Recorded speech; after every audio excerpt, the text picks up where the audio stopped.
This is going to be a video tutorial on how to allow or deny camera access on the Opera web browser. I will be using a desktop PC for this.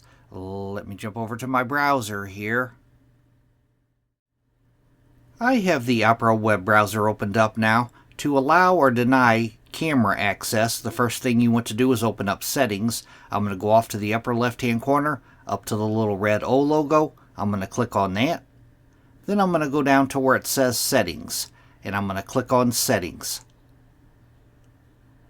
Now on this page that opens up, the pane off to the left-hand side, you want to click on Privacy and Security.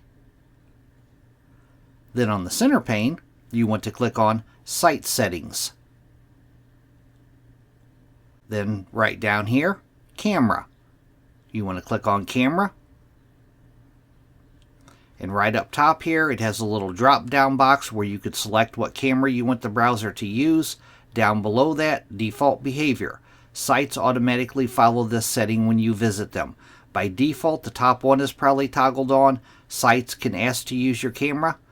But if you toggle on the bottom one here, don't allow sites to use your camera. Down below that, you could do customized behavior for particular websites.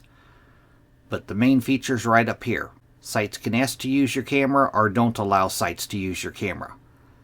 Thanks for watching.